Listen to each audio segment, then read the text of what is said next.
اعوذ باللہ من الشیطان الرجیم بسم اللہ الرحمن الرحیم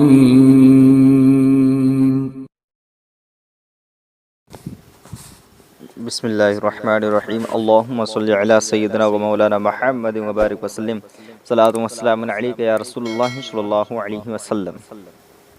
طلبہ اکرام، ہم دلالت کی قسمیں پڑھ رہے تھے۔ آپ نے کل پڑھا کہ دلالت لفظیہ کی بھی 3 قسمیں ہیں اور دلالت غیر لفظیہ کی بھی 3 قسمیں ہیں۔ تو دلالت لفظیہ کی آپ نے 3 قسمیں پڑھی تھیں: دلالت لفظیہ طبعیہ، دلالت لفظیہ عقلیہ اور دلالت لفظیہ وضعیہ۔ تو 3 قسمیں یہ ہو گئیں، 3 قسمیں آپ نے پڑھ لی۔ ایسے ہی بالکل سیم ٹو سیم دلالت غیر لفظیہ کی بھی 3 قسمیں ہیں: دلالت غیر لفظیہ وضعیہ، دلالت غیر لفظیہ طبعیہ، دلالت غیر لفظیہ عقلیہ۔ اب آپ کو پتہ ہے دلالت غیر لفظیہ وضعیہ کسے کہیں گے؟ جس میں دال لفظ نہ ہو، کیوں غیر لفظ ہے اس لیے لفظ نہ ہو، اور دال غیر لفظ ہوگا یعنی لفظ نہیں ہوگا، اور یہاں پر بزا جو ہوگی، اور یہاں پر یہ جس میں دال غیر لفظ دلالت غیر لفظیہ جس میں دال اپنے مدلول پر بازے کی وضع کی وجہ سے دلالت کرے، اور یہ ایک بات یہ دال اس میں لفظ نہیں ہوگا، دوسری بات یہ جو اپنے مدلول پر دال دلالت کرتا ہوگا یہ بازے کی وضع کے اعتبار سے ہوگا، یعنی وضع کرنے والا اس کو وضع کرے گا، وضع کرنے والے نے اس کو وضع کیا ہوگا۔ ہم جیسے وضع سمجھتے ہو نا، وضع ہم وضع کرتے ہیں اسے کہتے ہیں وضع۔ جیسے ہم نے کسی گھر کا نام کوئی رکھ دیا، یا ہم نے کسی لڑکے کا نام امر رکھا، تو ہم نے اس کا نام وضع کیا ہے، ہم نے اس کا نام رکھا ہے، تو اسے کہتے ہیں وضع۔ اب اس میں دال غیر لفظ ہوگا، اور جو دلالت ہوگی یہ وضع کے اعتبار سے ہوگی، یعنی ہم نے وضع کیا ہے اس اعتبار سے ہوگی، وضع کے اعتبار سے، یعنی وضع کے اعتبار سے اس میں دلالت ہوگی۔ جیسے کہ سنگل کی لال بتی کی دلالت رکنے پر، سبز بتی کی دلالت چلنے پر۔ اب مثال کے طور پر ہم گاڑی چلاتے ہوتے ہیں، اور گاڑی چلاتے چلاتے وہ ایک لال بتی اور ہری بتی جلنے لگتی ہے۔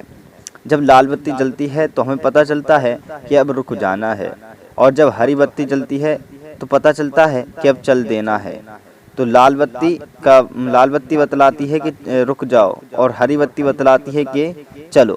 اب یہ بتاؤ کہ ہم نے وضع کیا ہے اسے، یا پہلے سے ہی تھا، دنیا میں آنے سے پہلے یہ نظام تھا؟ نہیں، بلکہ ہم نے اس کو بنایا، یہ سرکار وغیرہ جو بھی گورنمنٹ رہتی ہے اس نے اس کو بنایا۔ آپ کو پتہ ہے سب کچھ یہ جو ہے اس کو وضع کیا گیا ہے، نہ کہ یہ پہلے سے تھا۔ اور بتاؤ یہ سنگل کی لال بتی کا جلنا یہ لفظوں میں ہے، یہ غیر لفظوں میں ہے؟ غیر لفظوں میں ہے، کیونکہ اس میں لفظ نہیں ہے، بولتی تھوڑا نہ ہے، کوئی لفظوں میں تھوڑا نہ ہے، غیر لفظ میں، لیکن وضع ہم نہیں کیا ہے۔ تو دلالت غیر لفظ ہے، اور مدلول اپنے مدلول پر کس طرح کر رہی ہے؟ بازے کی وضع کی وجہ سے۔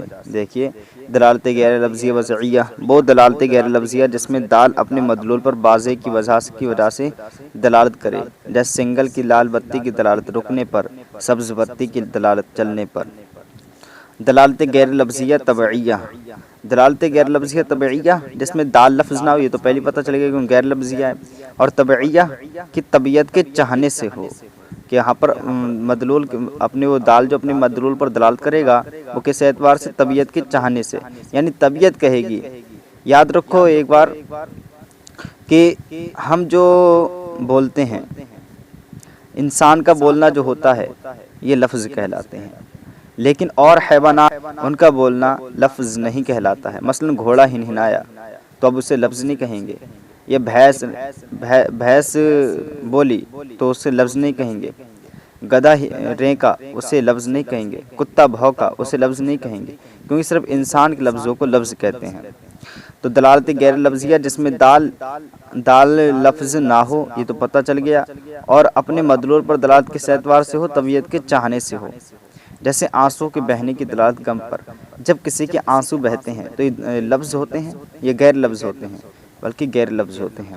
اور یہ جب یہ آنسو کسی کے نکلتے ہیں تو کیا پتہ چلتا ہے کہ یہ کیا ہے؟ غمگین ہے۔ کیا ہے؟ غمگین ہے۔ تو دیکھیں دلالت غیر لفظیہ طبعیہ، وہ دلالت غیر لفظیہ جس میں دال کی اپنے مدلول پر دلالت طبیعت کے چاہنے کی وجہ سے ہو، جیسے آنسو کی بہنے کی دلالت غم پر۔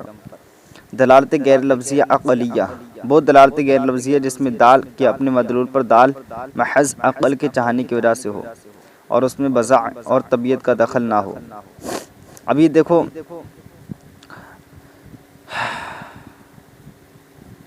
مثال کے طور پر دلالت غیر لفظیہ عقلیہ، اس میں دال تو لفظ ہوگا ہی نہیں کیونکہ غیر لفظ ہے، اور یہاں پر دلالت نہ طبیعت کے چاہنے سے ہوگی نہ وضع کے چاہنے سے ہوگی بلکہ عقل کے چاہنے سے ہوگی کہ عقل بتائے گی کہ یہاں پر ایسا ہے۔ مثال کے طور پر آپ کھڑکی پر بیٹھے تھے، آپ نے دیکھا کہ دھوپ نظر آ گئی۔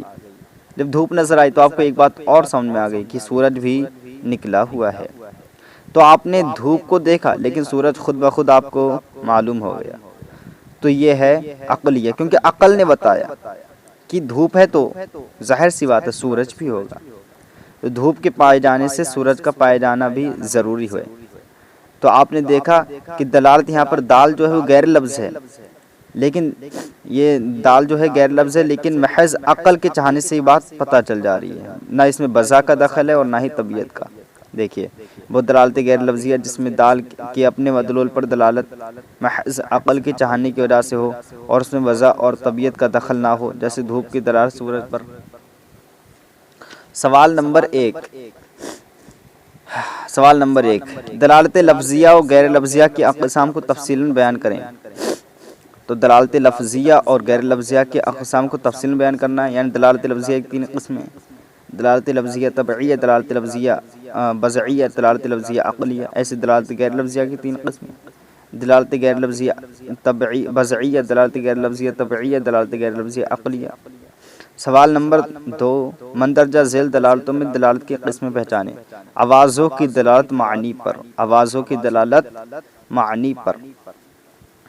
تو یہ دلالت لفظیہ وضعیہ ہے، کیونکہ جب آوازیں ہم نکالیں گے وہ آوازیں جو ہوں گی لفظ تو ہوں گے، اور جب وہ لفظ ہوں گے تو ان سے وہ معنی سمجھ میں آئیں گے جو ان کے رکھے گئے۔ مثال کے طور پر میں نے کہا ٹوپی، رومال یا پنکھا وغیرہ، جو بھی میں نے لفظ بولے، اب میں جو لفظ بول رہا ہوں ان کے کوئی معنی بھی ہیں یا نہیں؟ ٹوپی سمجھتے نہیں سمجھتے ہیں کسے کہتے ہیں، اب بلب سمجھتے نہیں سمجھتے ہیں، پنکھا بھی سمجھتے نہیں سمجھتے ہیں، ہر کچھ سمجھتے ہیں۔ نبض کی تیز چلنے کی دلالت بخار پر، نبض کی تیز چلنے کی دلالت بخار پر، یہ دلالت طبعیہ ہے، کیونکہ جب نبض تیز چلے گی تو اب لیکن ہے تو طبعیہ، لیکن کیسی ہے؟ دلالت غیر لفظیہ طبعیہ، کیونکہ لفظ نہیں نا، بغیر لفظ ہے، اس میں لفظ نہیں ہے۔ دھوپ کی دلالت طلوع آفتاب پر، یہ دلالت عقلیہ ہے، کیونکہ ہماری عقل بتا رہی کہ دھوپ نکل آئی ہے تو یقیناً اب کیا ہوگا؟ سورج ہوگا۔ تو یہ دلالت، اور کون سی دلالت عقلیہ ہے؟ دلالت غیر لفظیہ عقلیہ ہے، دلالت غیر لفظیہ عقلیہ ہے۔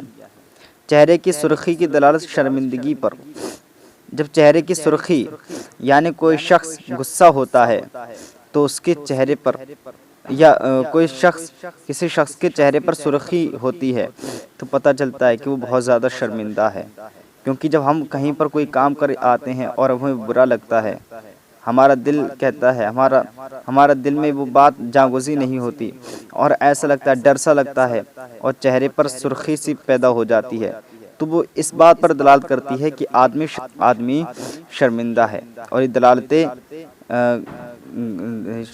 چہرے کی سرخی یعنی دلالت طبعیہ ہے، دلالت غیر لفظیہ طبعیہ ہے۔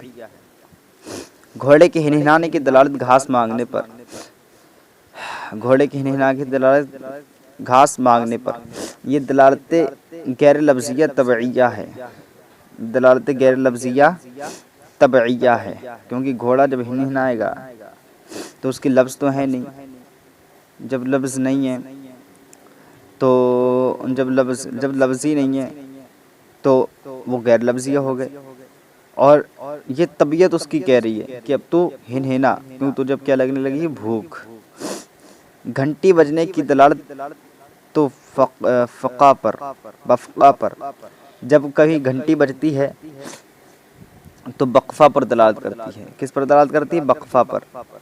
گھنٹی بجی، اس نے کس پر دلالت کری؟ بقفہ پر۔